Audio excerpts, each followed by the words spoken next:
So we've been in a leadership series.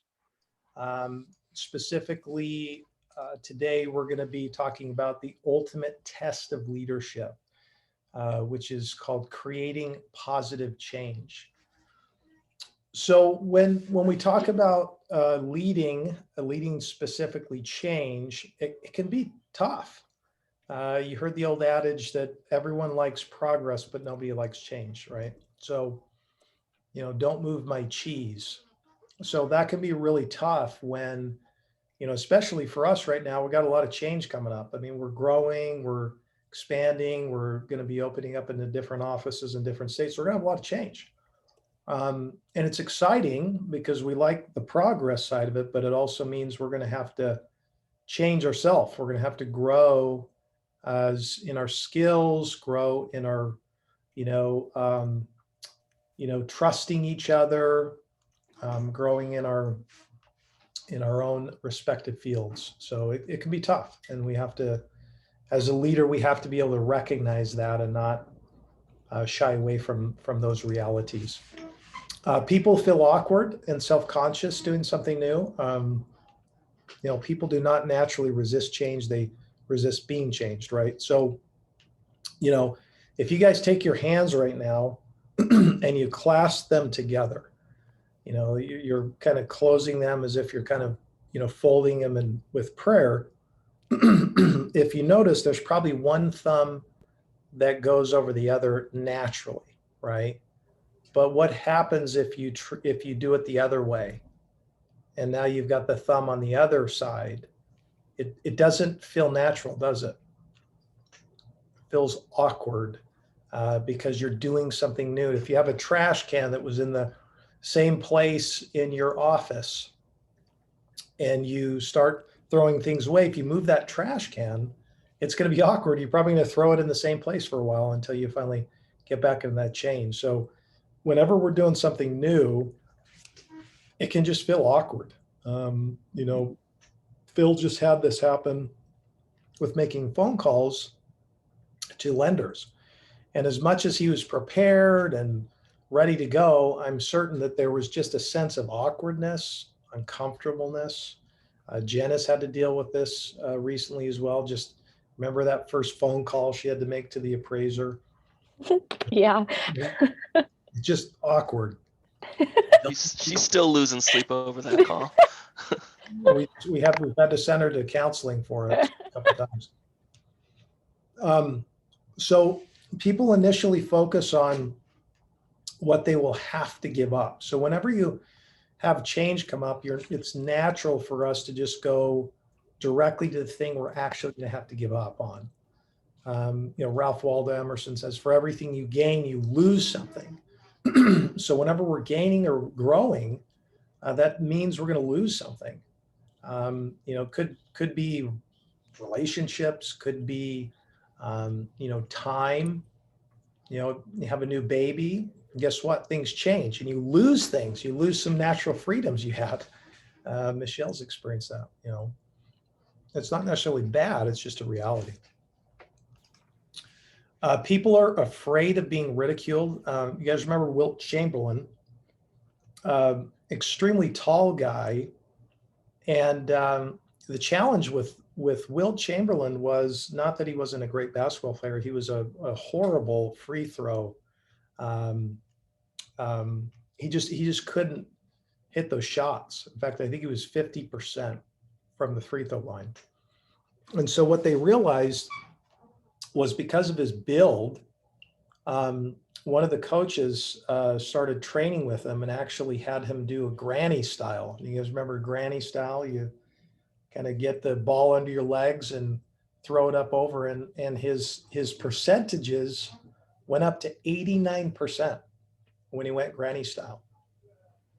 The challenge was after a couple of times, he just finally said, "I'm not going to do it anymore," because he just felt ridiculed. He was just like, "I'm so embarrassed, and I don't want to look like a fool out there." And so, there's just this sense of potentially being ridiculed when you're doing something that's different. And so we have to be able to realize that. People personalize change and may feel alone in the process. So as a leader, we just have to be sympathetic to the emotions of change and embrace that and have compassion for those emotions that people go through and the challenges that they address when they're dealing with change. One of the quotes is, how far you can travel isn't the point, it's how far you are able to take your people. And that's really what we're shooting for, is taking everybody along with us on the ride of growth. So he says, we overestimate the event and underestimate the process. So there's an acrostic called plan ahead. So we're going to walk through this together, of just the idea of planning for change. So the first P in plan ahead is predetermine the change that is needed. The quote from Rick Warren is, the greatest enemy of tomorrow's success is yesterday's success. You've heard me talk about this quite a bit. So it's easy to rest on yesterday's success and just continue to lay down on that. We certainly don't want to undermine it, but it can be our most dangerous threat, is just resting on yesterday's success. And we have to be prepared to look forward. Some of the people that I follow, they talk about that if you've done something for 1 year, you really need to look at it carefully. If you've done something for 2 years consistently, look at it with suspicion. And if you've done it for 5 years, stop looking at it and do something to change it. So it's just, change is inevitable. Things have to progress and grow. And so we just have to be prepared to look at things and be courageous enough to make the change. So we have to predetermine. We're doing that right now, just the way we're going to grow and how we decided to tactically address and go after students and how we're going to grow across the country. And so there's just a lot of predetermining that takes place. The L in the plan ahead is lay out your steps. I've got a picture of Mount Everest here, which ironically was on my bucket list when I was younger to climb. And when I got married, that got thrown out the window real fast. So wasn't going to happen, which is okay. I have no desire anymore, but it's 29,000 feet. So just think about that for a minute. That's a tall mountain. 305 people have died. It takes 40 days to climb. I actually say you have to carve out about 3 months to go climb Mount Everest. It costs you $60,000 just to get a pass. That's not even including all your equipment to get in there. So it's not a cheap endeavor, but there's 2 different base camps, and you have to be extremely meticulous in the way that you actually plan. One of my friends actually climbed it. He only got up to last pitch and then got frostbite and had to turn around. But a lot of planning, really laying out the steps. You can see all these people crammed up there. That's how people end up dying. But you have to plan, and you have to lay out your steps if you're going to be successful. You have to time the weather and make sure you're going in the right path and look out for crevasses. So that's one of the things we have to do, is really mapping out and laying out our steps and how we're going to get to the top. The A in plan ahead is adjust your priorities. One of the things that we hear quite a bit internally here is just managing priorities. What's the most high priority? What is the highest urgency, the highest importance? So if you guys have ever seen the movie, The Curious Case of Benjamin Button, he says, I hope you live the life you are proud of. If you find the or not, I hope you find the strength to start over again. So we're going to have to make adjustments every day and every week to our priorities. You guys do this personally through your life, and we just have to do it within Integrity Capital. We're going to have to make adjustments because priorities change as we go along. Something takes a first place versus a second place, and then vice versa.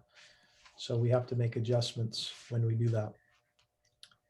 The N in plan ahead is notify key people.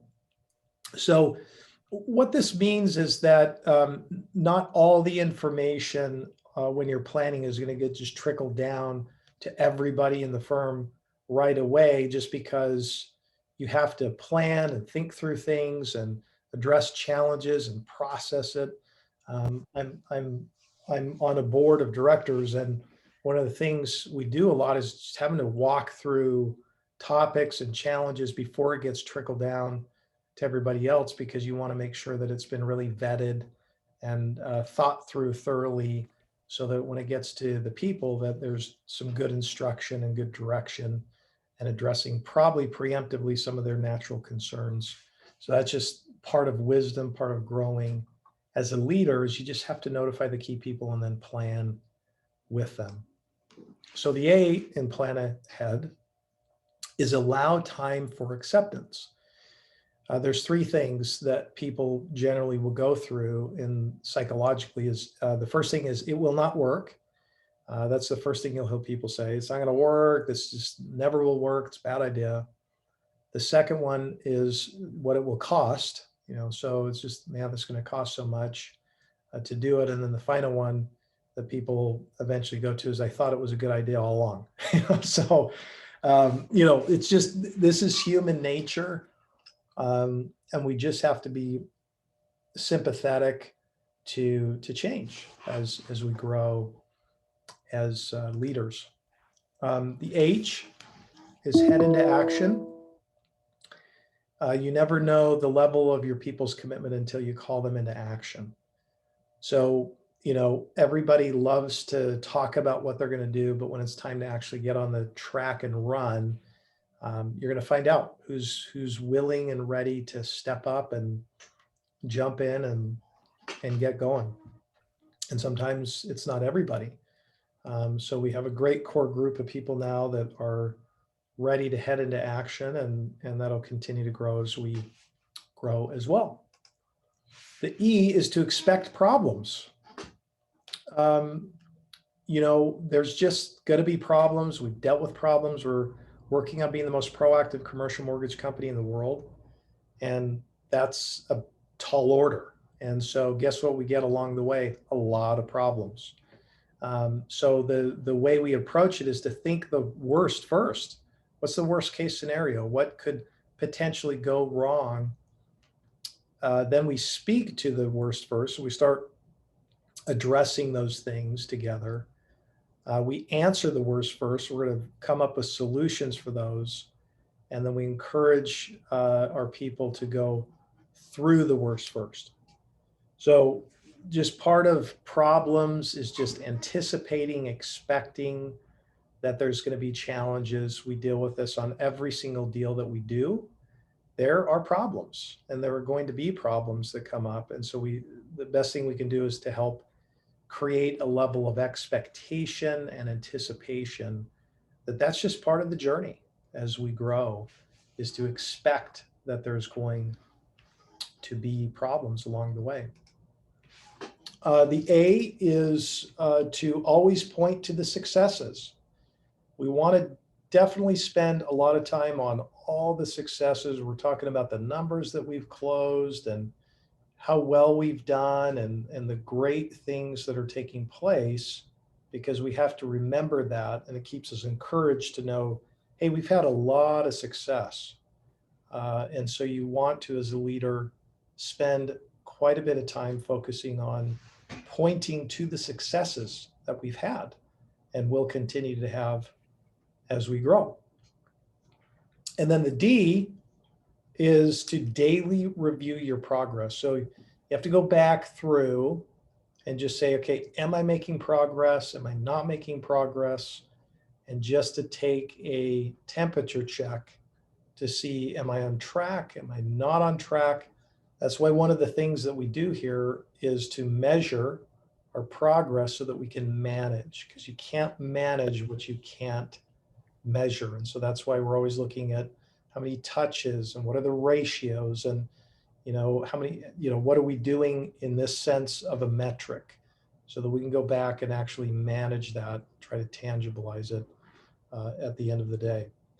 So before I wrap up here. Any thoughts on that, or questions, or things that stand out to you guys? I know we don't have, all day, but I do want to, hear from you guys too, and just, your thoughts, feedback. I like it. I think it's good steps and things to think about, and I think the expect problems thing is kind of was resonating with our conversation yesterday on our deal we were working through, and kind of approached it not expecting problems, and really should have expected the worst and didn't. So that one kind of got me. Yeah. No, it's good. Like, That's kind of you get, I think, and in a way, I don't want to say like got complacent there, but in a way, kind of I think it kind of can become important to, on the expect problems level, to, even if you've conquered the problem before, expect it again, or expect it on to be there, and don't overlook it. That's a really good point. It's funny, years ago, I went skydiving, which I don't necessarily recommend, but it was fun nonetheless. But they say that the majority of the accidents that happen are people that have been doing it for 10 years plus.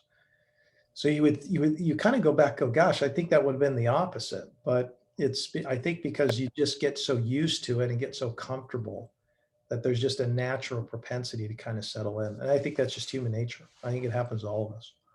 So it's a really good point, Tom. Anybody else?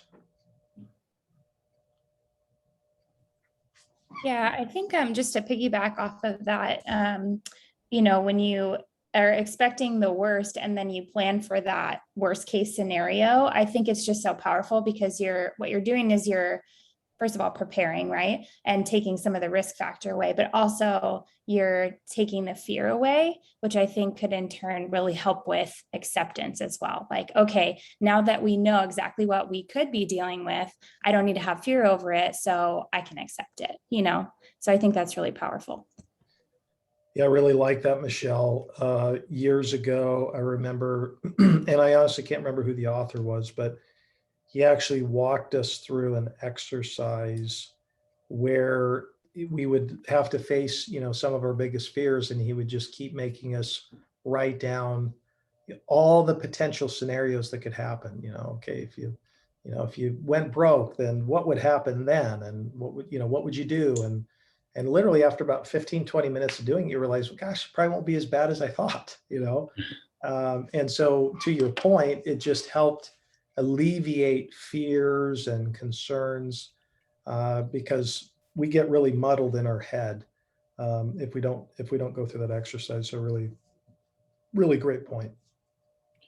Yeah. Another thing I was thinking about was the aspect of change, is how key it is for us to be okay with change and seeing how things evolve and move, because like the world has been very different over the last 2 years than I think it's ever been in my whole life. So, the change is inevitable. And if we're going to keep growing here, but also the industry and changing the way that things are done in commercial mortgage, we have to be okay with change and being a little uncomfortable too. So it's I always say approach it with optimism rather than the natural fear that comes with change.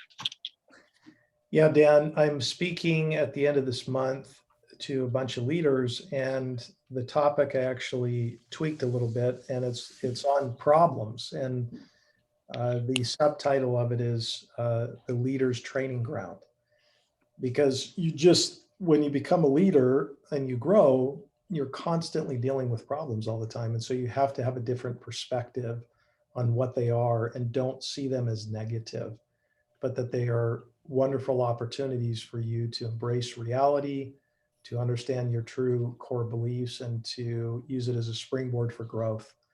And so you have to train yourself to start to see things not as these nuisances, but as opportunities to grow. I think they're springboards for innovation. We talk about innovation comes out of what? If you guys can repeat. Frustration, right? So that's what it's all about. Just using those opportunities to grow. And so I love hearing that. Okay, anybody else before we go to the final slide? I know Jenna had like 15 things. So No, I mean, what everybody said was good. I mean, you have to be, like Dan said, like for change, like you have to be adaptable. And if you're not, then you're not going to grow in whatever skill that you need to, or in the way of doing something. So you have to be optimistic, and, you have to be adaptable. Yeah, absolutely. Yep. You've got to be malleable, adaptable, because that's the way you will start to grow. So the final word is credibility. So it says people buy into the leader, then the vision, right? So think about that. So you guys make a choice to follow who you want to, and you want to be that kind of person that people want to follow. Because remember that leadership really is nothing more than influence. That could be positive or negative, but it is influence nonetheless. And so in order for us to grow, we have to grow our character. We have to go through tough times. We have to be willing to be resilient, because anything that we do that's worthwhile in life, if you remember, is always uphill. I wish it wasn't, but it is. And that's how we grow. So that is our education for today for Integrity Cap.